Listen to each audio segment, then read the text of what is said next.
इसमें 6 महीना लगा है और हर कागज को हमने आइडेंटिफाई किया, कैटलॉग किया है, फोटोग्राफ निकाली है, कंपेयर की है, 6 महीने लगे। यह है चोरी। 1,02,50 वोट की चोरी 5 तरीके से होती है। Duplicate voter, fake and invalid addresses, bulk voter in single address, invalid photo, misuse of form 6। क्या आपने राहुल गांधी की कल 7 अगस्त की लाइव प्रेस कॉन्फ्रेंस देखी है? अगर नहीं देखी है तो जरूर देखिए। किस तरह से पूरे भारतवासियों के वोट के अधिकार को छीना जा रहा है, किस तरह से आम जनता के वोट के अधिकार पर डाके डाले जा रहे हैं, किस तरह से वोट की चोरी की जा रही है, आम जनता को किस तरह से बेवकूफ बनाया जा रहा है। ये सारी बातें आपको राहुल गांधी जी के कल के प्रेस कॉन्फ्रेंस से समझ आएगी, सीखने को मिलेगी। Here is duplicate voter. There are 11,965 voters of this type.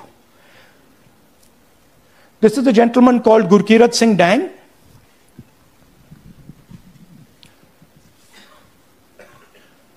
Here he is.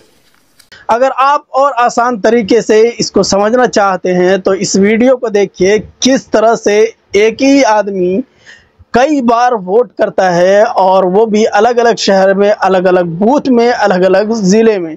इस वीडियो में यही दिखाया गया है, वो भी आसान तरीके से कि किस तरह एक ही आदमी कई बार वोट करता है।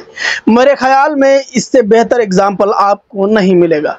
आम जनता अपने वोट के ज़रिए से देश हित में काम करने वाला, देश को डेवलप करने वाले को अपने नेता और देश का प्रधानमंत्री के रूप में हमेशा देखना चाहती है, लेकिन यहाँ तो कुछ और ही चल रहा है।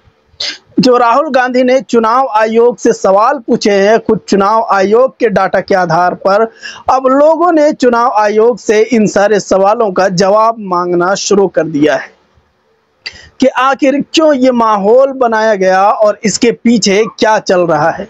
राहुल गांधी कल पूरी तैयारी के साथ, पूरे टशन में सबूतों के साथ देश में चुनाव के नाम पर चल रहे धांधली पर कई सवाल उठाए हैं। कर्नाटका चुनाव का डेटा दिखाते हुए उन्होंने इस पूरे चुनावी खेल का भांडा फोड़ दिया।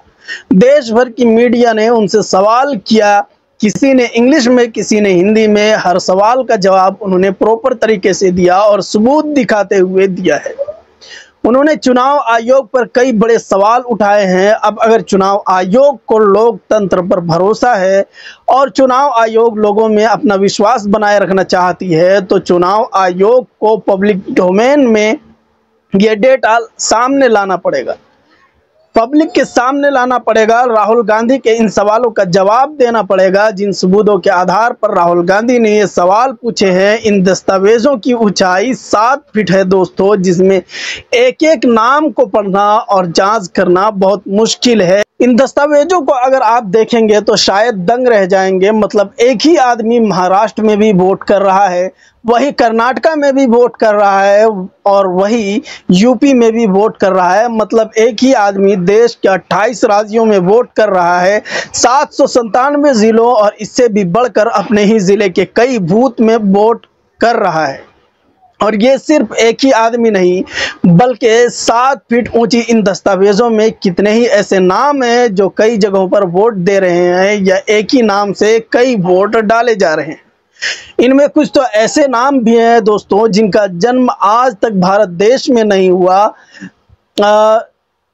वो लोग भी परलोक से वोट करने के लिए बूथ पहुंच जा रहे हैं और एक बूथ में वोट नहीं डाल रहे हैं। पूरे देश के जिलों में मैंने बताया इस तरह का खेल हो रहा है, यानी पूरे देश में इस तरह का खेल चल रहा है कि एक ही आदमी कई जगहों पर वोट कर रहा है। इसी पर राहुल गांधी ने सवाल उठाते हुए इसी यानी इलेक्शन कमीशन से इन चीज़ों को लेकर सवाल किया है और इलेक्शन कमीशन पर गंभीर आरोप लगाए हैं और इलेक्शन कमीशन से मांग किया है कि इन तमाम डाटा को पब्लिक डोमेन में आम कर दिया जाए।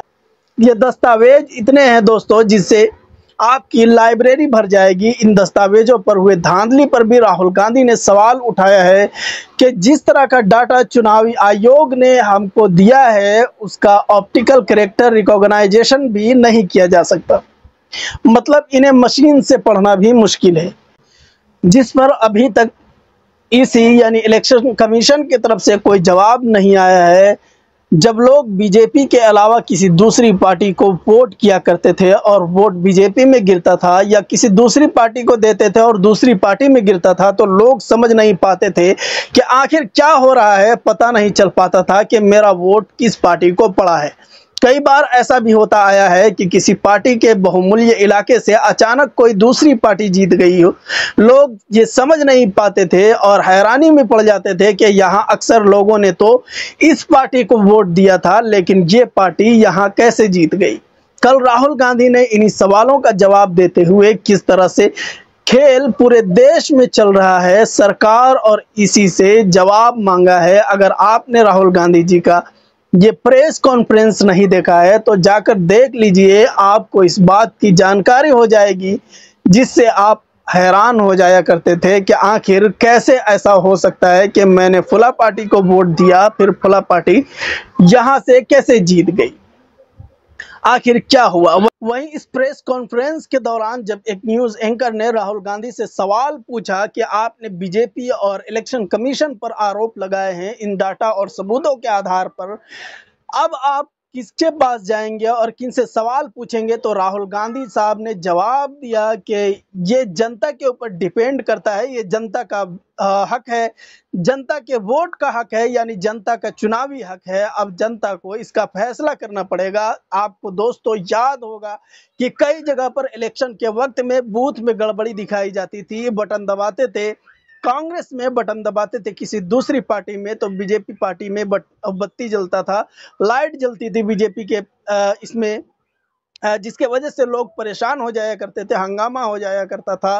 और कई मर्तबा मशीन को भी, यानी वोटिंग सिस्टम जो मशीनरी सिस्टम है उसको भी हटाने की बात की गई थी, ईवीएम को हटाने की बात की गई थी, लेकिन इस पर कुछ हुआ नहीं था। लेकिन जब कल राहुल गांधी साहब ने जो ये डाटा के हिसाब से और इस डाटा के आधार पर और सबूतों के आधार पर सवाल जवाब किया है, सवाल मांगा है सरकार से, उसको देखकर आप हैरान हो जाएंगे। यकीनन इस तरह का खेल पूरे भारत देश में चल रहा है कि एक ही आदमी कई जगहों पर वोट कर रहा है और कई शहरों पर वोट कर रहा है। इन तमाम वीडियोस को देखिए, जिसने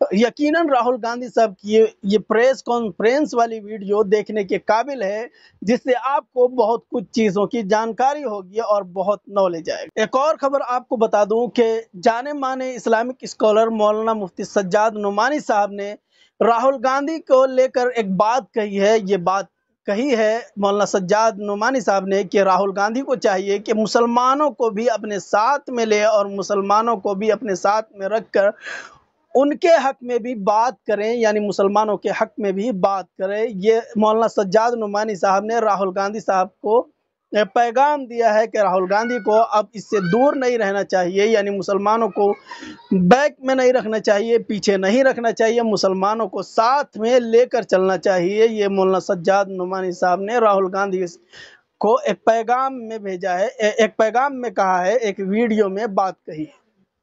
आज के लिए इतना ही, मिलते हैं दूसरी बड़ी और अहम खबरों के साथ। तब तक के लिए शुक्रिया। हमारे पेज को फॉलो कीजिए, हमारे चैनल को सब्सक्राइब कीजिए। मिलते हैं बहुत जल्द।